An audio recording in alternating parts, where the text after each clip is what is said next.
코로나가 또 4차 대유행의 조짐을 보이고 있는 가운데서 좀 마음이 조마조마한데, 아무튼 우리가 이렇게 모이게 되었습니다. 한 2주 정도 좀 애들 말로 좀 빡세게 조금 그 모임 같은 거 잘 절제하고 좀 통제해서 한 2주 정도 후에는 다시 또 많은 분들이 모이고 교제하고 즐거워하고 또 식사도 나누고 그럴 수 있는 한 2주 정도로 그게 잘 좀 이렇게 진정이 되었으면 하는 마음이 간절합니다.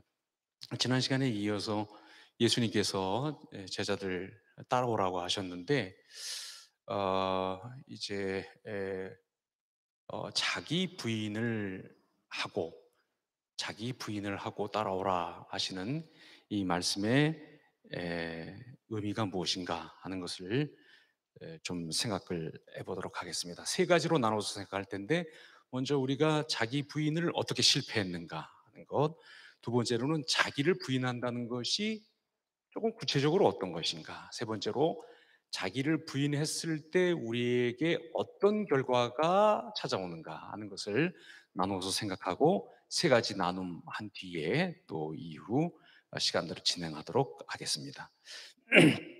먼저 그 자기 부인에 어떻게 실패했는가. 이게 자기 부인이라고 하는 말 자체가 그렇게 어감이 좋지는 않습니다. 부정적이죠. 그렇죠? 뭐 부인한다 이런 게. 그래서 그런지 괜히 좀 이 자기 부인한다 그러면 뭔가 이렇게 좀 우중충한 것 같고, 또 소극적이고 좀 이렇게 뭐 기싱기싱 기어 들어가는, 그래서 자기 부인은 조금 이렇게 성격이 좀 적극적이고 외향적이고 활달한 사람은 잘 못하고, 그나마 조금 참을성이 좀 많고 내성적이고 말수 적고 이런 사람들이 자기 부인을 잘하겠구나, 본능적으로 우리가 이렇게 생각하는 경향이 좀 있습니다. 근데 사실은 이 자기 부인이라고 하는 것은 우리가 타락해서 예수님이 처음으로 꺼내신 말씀이 아니라, 사실은 인간은 하나님 앞에서 피조물로서 창조주 하나님께 대해서 늘 어떤 자리에서든 어떤 위치에서든 언제든 사실은 자기 부인을 했었어야 하는 것입니다.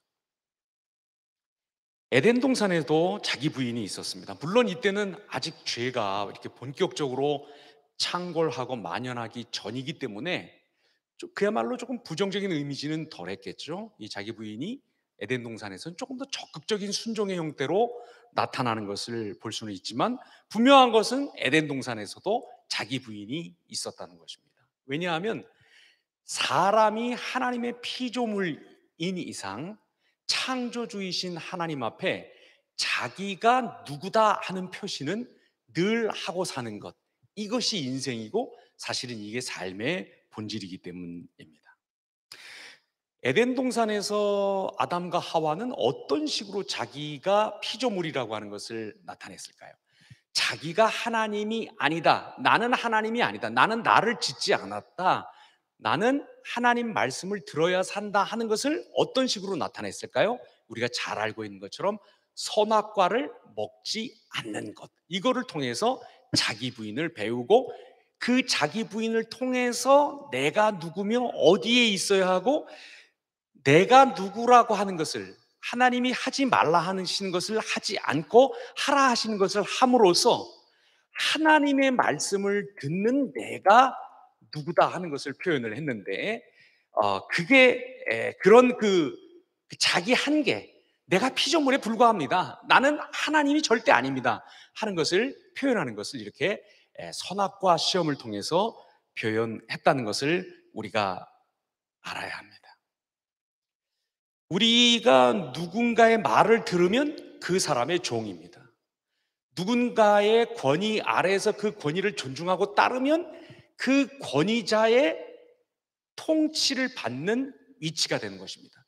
따라서 이 선악과라고 하는 건 이 심술 맞고 조금 이렇게 음흉한 하나님이 우리한테 얘기 안 해주고 어떤 무엇인가를 이렇게 슬쩍 떠보려고 하시는 것이 아니라, 사실은 이 선악과 명령은 지키면 인간을 가장 인간답게 만드는, 나는 피조물이구나, 내가 하나님 자리에서 이렇게 버둥버둥 거릴 필요가 없구나 하는 것을 알게 되는 아주 중요한 시험이고, 지켰다고 한다면 정말 큰 복으로 나가는 길이 되었을 것입니다. 그런데 우리가 잘 알고 있는 것처럼 아담과 하와는 이 순종의 시험에서 실패합니다. 자기 부인을 못합니다. 자기 부인을 못하고 어떻게 합니까?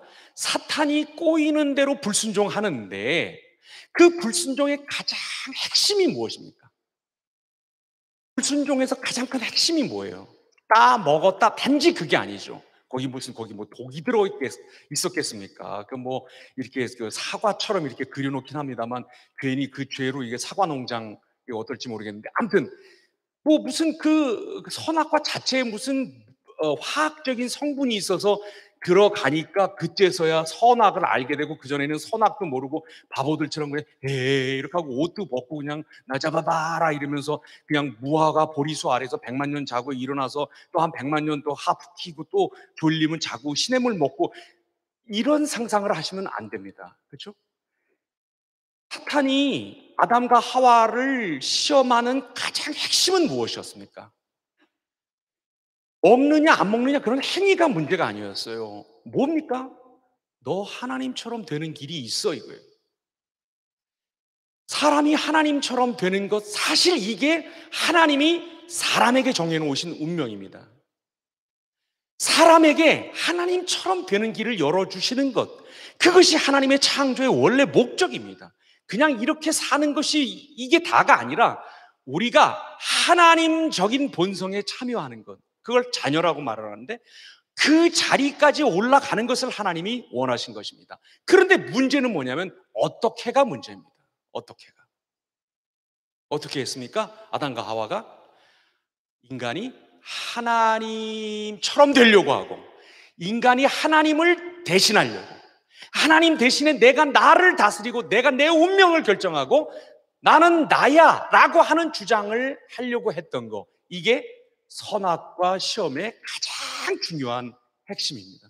여러분 구원은 뭡니까? 구원은 하나님이 사람을 대신한 거 죄는 무엇입니까? 사람이 하나님을 대신한 거 이게 선악과의 가장 중요한 핵심입니다. 첫 번째 인류가 바로 이 자기 부인에서 넘어진 것입니다. 이 자기 부인을 했었어야 되는데 나는 피조물이구나.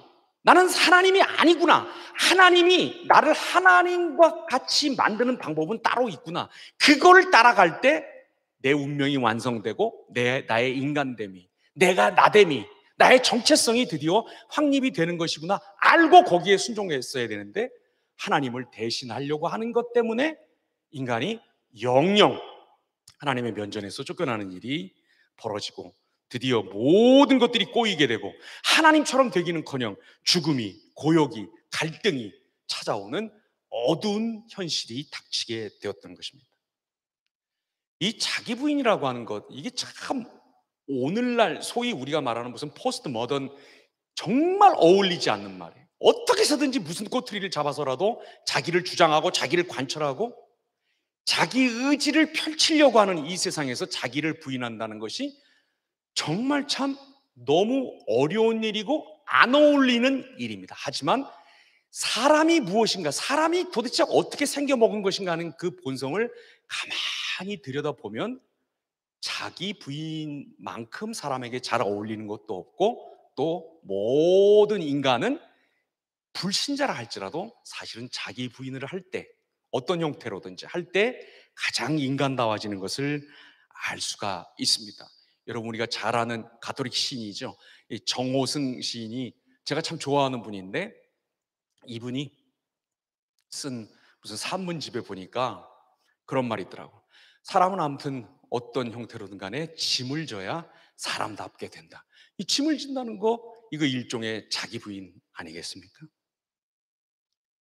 여러분 참 시대가 큰일인 게 우리 신자들이 살아가는 게 옛날보다 더 어려워진 게 확실히 이 세상이 이렇게 자기 부인하는 거 우리가 피조물에 불과하다는 거 우리는 사람에 불과하다는 것을 부인하게 하는 그걸 잊게 만드는 책략들을 참 많이 쓰고 있다는 것입니다. 무엇보다도 말 않고 자기 주장 않고 자기를 관철하지 않으려고 하고 자기 의지를 끝까지 펼치려고 하지 않으면 바보 취급당한다. 너 그러다가 가슴에 한 맺힌다.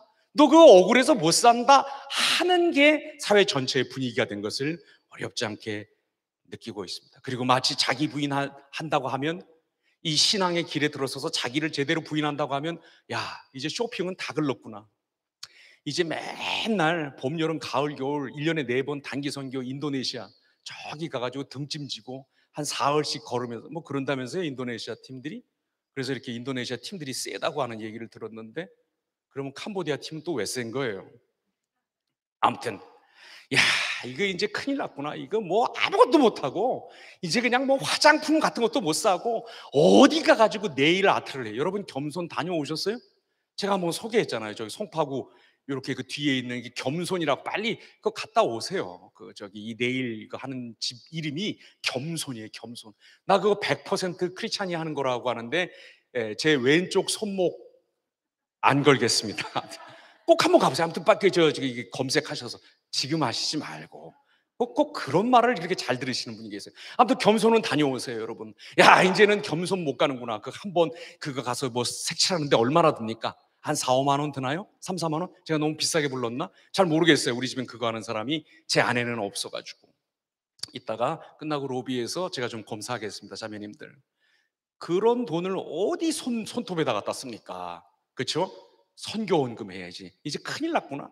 아무것도 이제 즐거운 거 아무것도 없고 맨날 등짐지고 4주를 가까이 하려 하면 그 인도네시아 산 넘고 샤워도 2주일 동안 못하고 겨우 이제 싱가포르 나와가지고 뭘 좀 하겠구나.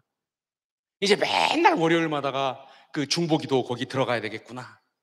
야, 이제 억울한 거 맨날 참고 살아야 되는구나. 아무 말도 못 하는구나. 그냥 시키는 대로 다 하고 이렇게 살아가야 하는구나. 어렵게 살아야 되고 힘들어야 되고 남들 안 하는 거 하면서 살아야 하는구나. 상한 우유인 줄 알지만 괜히 그거 마셔라 하는 음성이 들리면, 사실 그건 정신병인데, 그런 음성이 들리면 그거 막 마시면서 설사를 하면서 쥐 막 이렇게 해야 되는구나. 요런 굉장히 우스꽝스럽고 우중충하고 불길하고 스물스물 뭐가 기어 올라오는 듯한 이미지를 주는 것 자체, 요것 자체가 속임입니다. 우리 조상 아담과 하와가 요런 비슷한 놈한테 책략에 넘어갔다는 것을 기억하시기 바랍니다. 자기 부인, 이게 사실은 유별난 것도 아니고 아내할 걸 한 것도 아니며 그다지 무슨 갑자기 내가 아닌 다른 어떤 사람이 되는 것. 쟤 이상하게 변했어. 그렇게 되는 게 아님에도 자꾸 그런 것이냐? 왜냐하면 우리 첫 인류가 이런 식으로 실패했기 때문에 그런 우중충한 이미지들이 우리에게로 계속해서 넘어오고 있다는 것을 여러분 기억하셔야 합니다. 너를 주장하라고 하고 너를 내세우라고 하고 너 여기 있다고 소리 질러. 그렇지 않으면 기도원에서 너 아무도 안 알아줘. 이런 식으로 뭐가 이렇게 복받치는 게 있다고 한다면 여러분, 그거 자기 부인의 방법이 아니라고 하는 것을 한번 아시기를 바랍니다. 내 생각과 내 방법이 옳다고, 그리고 네가 받은 상처만 중요한 거라고, 그리고 다른 사람들이 불편해하고 어려워하면 나 이렇게 상처받아서 그러는 거야. 너도 나처럼, 아니 나의 100분의 1만 상처받았어도 너는 이 세상 사람 아닐 거야 라고 주장해 라고 하는 것. 이런 것들이 다 우리가 자기 부인을 하지 못하도록 우리 눈에 이렇게 스물스물 안개 같은 것을 피우는, 우리 첫 인류를 아주 그럴싸한 말로 넘어뜨린 바로 사탄이 우리에게 자기 부인과 관련해서 우리를 실패하게 하려고 베푸는 책략이라고 하는 것을 아시기 바랍니다. 다른 길 없습니다. 하나님 앞에서 사는 것, 하나님 앞에서 인간다운 인간으로 사는 것, 신앙인은 고사하고 사람답게 되는 유일한 길은 우리가 자기 부인하는 길밖에 없습니다. 자기 부인의 내용이 무엇입니까? 지난주에도 잠깐 언급한 것처럼 예수님을 뒤따라가는 것은 조금 금욕하는 거 아닙니다. 그리고 이렇게 성스러운 것과 이 속된 것을 나눠 놓는 것, 그것도 아닙니다. 말씀드린 것처럼 무슨 WWJD, 예수님이라면 어떻게 하셨을까? 그게 기특하기는 한데, 그런 식으로 마치 무슨 예수님이 그 손오공 마냥 머리털을 뽑아가지고 뭐 작은 손오공들을 많이 만들어서 이 땅에 뭐 어떻게 한다, 그런 생각 정도에 머물러서는 안 될 것입니다. 자기 부인이라고 하는 것이 뭔가? 여러분, 요 자기를 부인한다는 요 말이 이미 알고 계시겠습니다만 성경에, 신약 성경에 딱 두 번 나옵니다.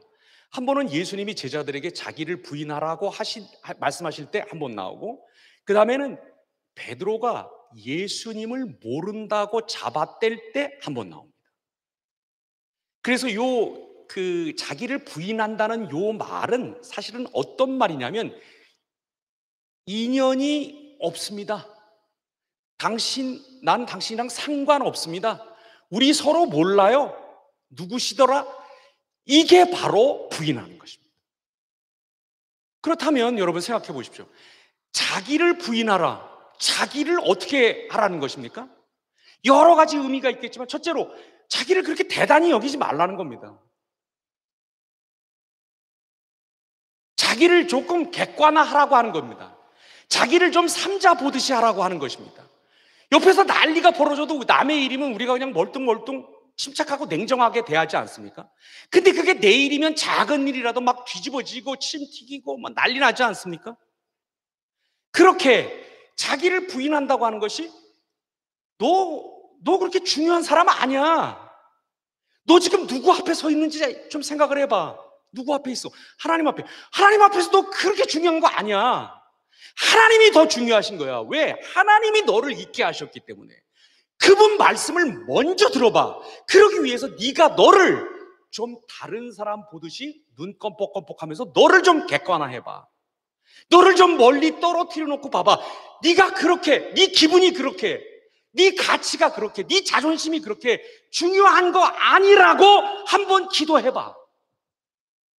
이게 자기를 부인하는 거예요. 더 나아가서 자기를 부인하는 것이 뭐냐면, 자기를 부인하기 전에 사람들은 항상 마치 타락한 아담과 하와가 그랬듯이 자기를 부인하는 사람들에게 나타나는 그 공통적인 특성이 하나 있는데, 뭐냐면 원망하고 핑계하고 감사하지 않는 것입니다. 길이 막혀도 와이프 때문에. 여러분 와이프가 없으신가 잘 모르시죠? 저 국이 짜도 와이프 때문에. 콩나물국을 먹고 싶은데 오이 냉국을 벌써 사흘째 줘도 이것도 와이프 때문에. 날이 더워도 와이프 때문에. 선풍기가 타이머가 꺼져도 와이프 때문에. 아무튼 핑계합니다. 아무튼 원망합니다. 자기도 나가서 사람들이 그렇게 많음에도, 이 사람들 다 어디서 집에 안 앉아 있고, 너 때문에 그래. 지금 네가 나와서 지금 여기가 이렇게 된 거야. 그런데도 우리는 그렇게 말합니다. 원망하고 핑계거리 찾고 자기의 실패와 분노를 계속해서 다른 사람들에게 전사하고 투사하는 거. 문제가 내가 아니라, 문제는 항상 내 밖에 있다고 찍어대는 거. 저 사람이 문제지, 저게 문제지. 엄마 때문에. 이렇게 문제를 계속해서 밖에서 찾는 것, 이게 자기 부인하지 않는 한 특성인데, 자기를 부인하게 되면, 자기 부인이 뭐라고 하는 것을 알면, 왜 해야 한다고 하는 것을 알게 되면 그 다음부터 태도가 바뀝니다. 어떻게 바뀝니까? 문제가 밖에 있는 줄 알았더니 내 안에 있구나. 특별히 내가 문제구나. 내 상처, 내 과거, 내 기질, 내 성품, 내 능력, 이게 문제가 아니라 나 자체가 걸림돌이구나 하는 것을 어렵지 않게 알게 되는 것입니다. 이거를 알게 됐다면, 이걸 알게 되고 이렇게 고백하고 이렇게 하나님께 기도하는 것, 이게 자기 부인의 아주 훌륭한 시작입니다. 하나님 앞에 나아가서, 하나님, 근데 저 사람이 문제인 줄 알고 이게 문제인 줄 알았는데 보니까 제 자신이 문제라고 하는 것을 알게 됐습니다. 그런데 제가 이 문제를 조금도 풀 수가 없습니다. 가톨릭에서 참 잘하는 것 중에 하나가, 예배 중에 내 탓이요, 내 탓이요, 내 큰 탓이로소이다. 요즘도 그렇게 미사에서 하는가 모르겠습니다만 옛날엔 그렇게 했습니다. 이 가슴을 치면서 메아 쿨파, 메아 쿨파, 메아 맥시마 쿨파. 내 탓입니다, 내 탓입니다. 내 큰 탓 때문입니다. 이렇게 말하는데 바로 내가 문제였다고 하는 것을 알기 시작하고 하나님께 은혜를 구하는 것. 이게 자기 부인의 진정한 출발이고 이게 자기 부인의 근본이고 내용입니다. 근데 이게 잘 되나요? 잘 안 됩니다. 제자훈련 지원할 때는 될 것 같았습니다. 제자반 시작하고 한 3번쯤 되면 그 꿈이 깨집니다. 잘못 왔구나. 이게 뭐지? 점점점. 그리고 뭔가가 휙 하고 지나갑니다. 자기 부인을 잘 한 것 같았는데 내 탓입니다, 내 탓입니다, 내 큰 탓입니다 했는데 옆에 뭐가 싹 지나가 보니까 아유, 역시 우리 엄마도 문제구나. 아이고, 저 사람도 문제구나. 우리 리더도 문제구나. 교회도 문제구나. 뭔가가 자꾸 찻장 밖으로 휙휙 우리의 심상 밖으로 지나갑니다. 이게 바로 부인되지 않은 자기 자아입니다. 훈련할 때는 되는 줄 알았는데 한 학기 지나간 시점에서 딱 보면 지금이 바로 그때인데 하나도 자기 부인이 안 됐다는 것을 알고 엄청난 좌절감이 밀려오는데 감히 표현을 못하고 그냥 앉아있는 것뿐일지도 모릅니다. 여러분, 사람들은 사실은 신앙이 없어도 자기가 자기 내세우면서 사는 건 아니라고 하는 것 정도는 다 알고 있습니다. 삼척동자도 자기가 부족하다는 것은 잘 압니다. 그런데 여기서 바로 불신의 길과 제자의 길이 갈리는 것입니다. 자기를 부인하기 위해서 믿지 않는 사람들은 자기보다 더 큰 외부의 어떤 것에 파이프를 꽂습니다. 사람들이 그렇게 말합니다. 아, 내가 돈이 없어서 그러지. 돈만 있으면 나 이렇게 인색하게 살지 않아. 나 이렇게 구차하게 살지 않아. 나 누구 도우면서 살 수 있어. 내가 스트레스가 너무 쌓여서 그래. 내가 너무 힘들어서 그렇지. 나도 적당히 스트레스를 풀 수 있고, 나도 적당히 재밌는 일들이 있고, 나도 적당히 즐길 만한 것이 있으면 나도 웃으면서 살 수 있어. 나도 누군가에게 웃음을 주면서 살 수 있는 사람이야. 근데 내가 환경이 이래서 이래.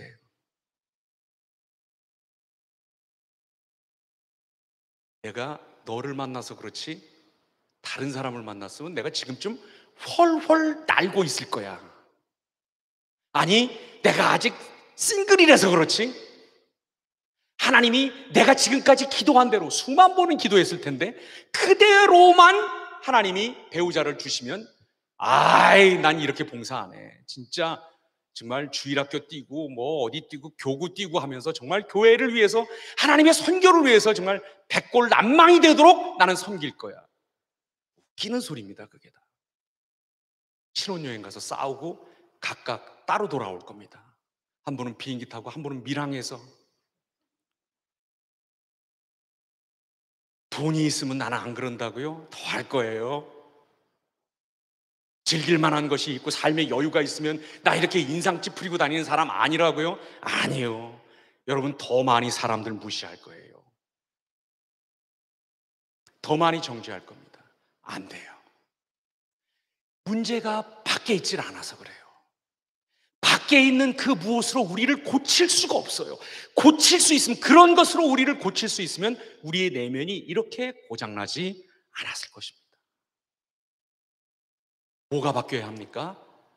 뭐가 어떻게 돼야 됩니까? 지난 시간에 말씀드린 것처럼 여기 나오는 이 목숨이라는 말이 무슨 뜻이라고요? 푸시케. 여기서 뭐가 나왔다고요? 사이콜로지. 그래서 목숨이라는 말보다 뭐가 더 좋다고요? 정체성.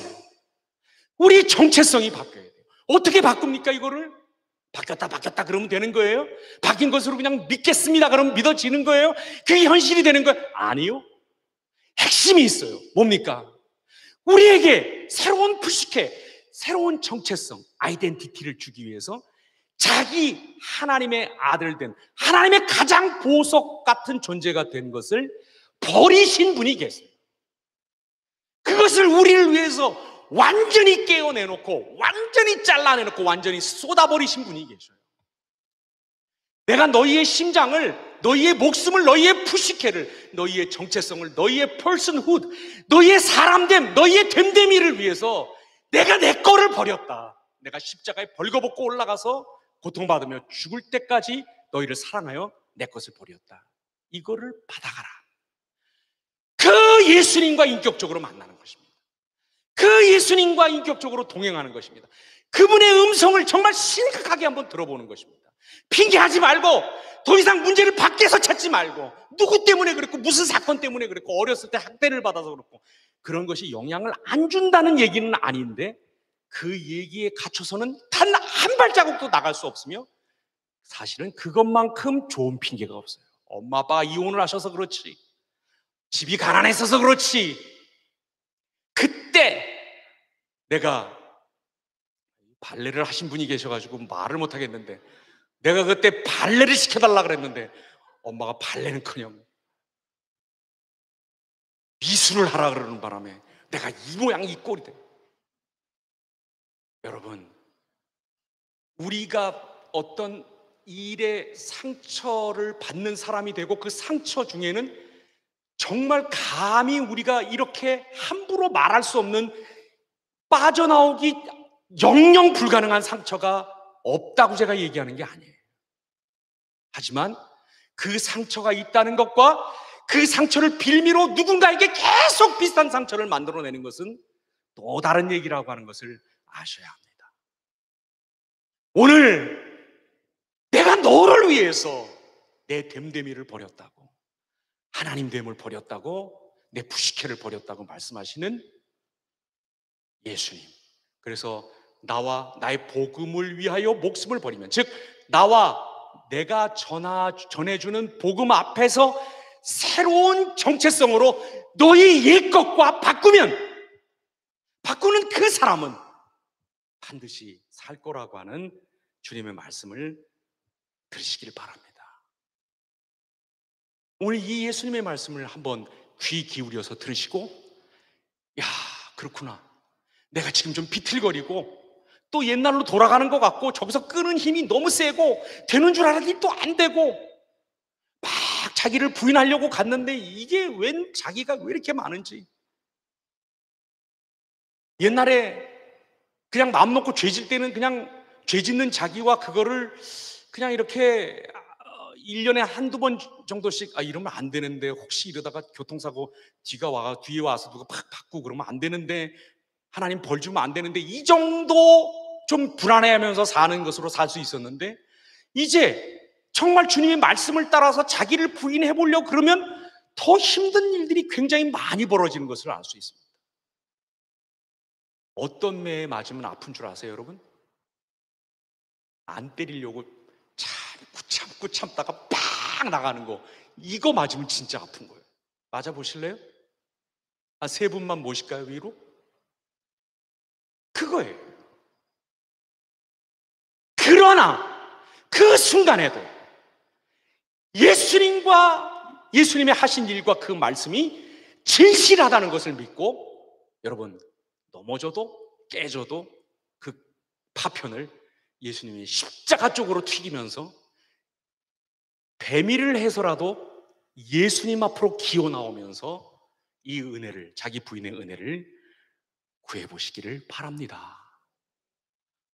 반성하느라고 너무 오랫동안 내가 이러고도 크리스찬이냐?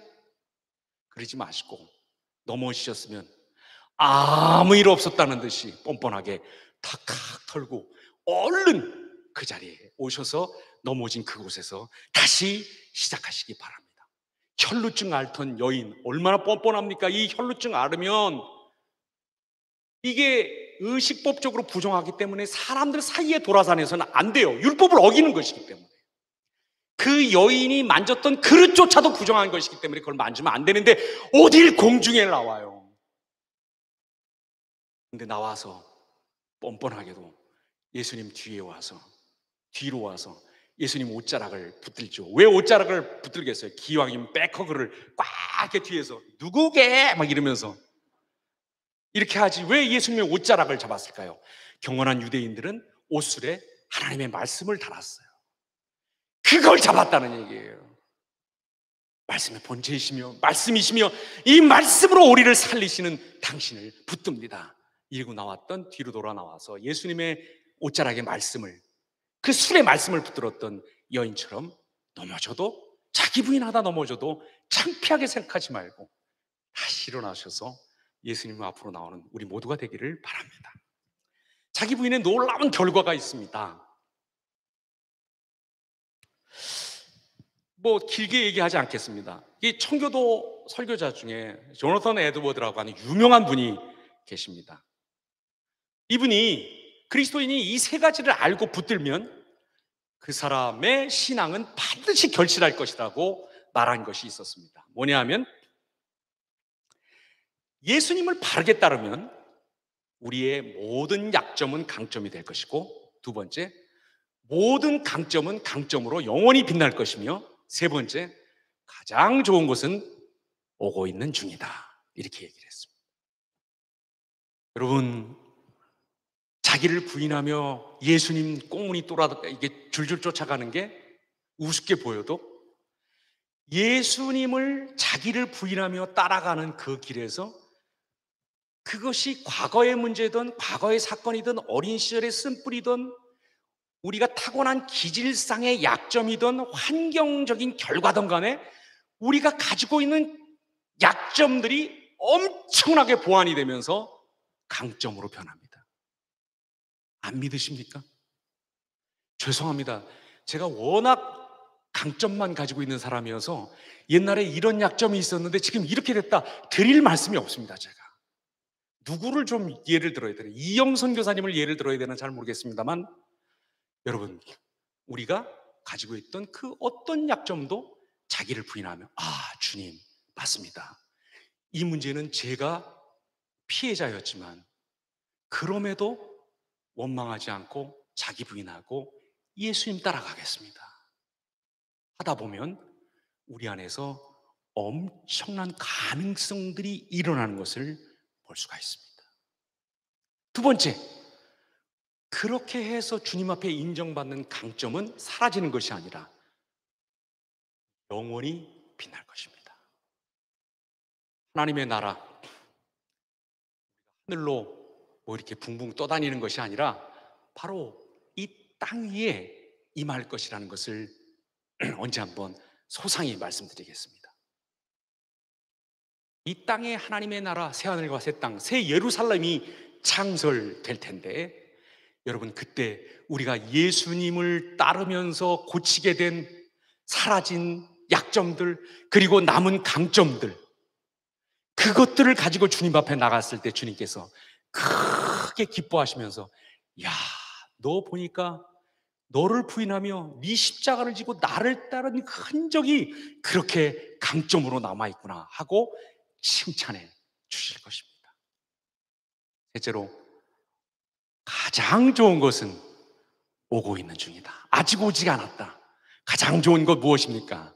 하나님의 나라, 예수님이 우리를 친구로서 받아주시는 것, 그분이 가셔서 준비하신 거처로 영원한 하나님의 통치의 영역으로 우리를 인도하시며, 그곳에서 우리가 주권이 있는 자들로서 영원히 천사들을, 이스라엘을 판단하고 다스리며 살 수 있는 권한이 있는 자들로 우리를 높이 세워주시고, 영원히 그리스도 옆에서 그리스도께서 비추시는 그 광채로 우리도 빛나게 하실 것이라고 하는 이 베스트, 이게 오고 있다고 말하고 있습니다. 저는 이 조나선 에드워드가 말한 이 세 가지가 예수님을 따르는 길에 고스란히 우리에게 있을 것이라고 믿습니다. 우리의 모든 약점들, 그게 무엇이든 간에 그것들이 다 강점으로 변할 것이고, 그 강점이 예수님께 크게 칭찬받을 것이며 영원히 예수님을 누리게 될 것입니다. 이런 소망이 자기 부인의 길을 걷는 우리에게 펼쳐져 있습니다. 이제 나누세요. 여기 세 가지 질문 이렇게 띄어 있는데 335 짝을 지으셔서 한번 시간을 드릴 테니까 예, 한 40분까지 나누시기 바랍니다.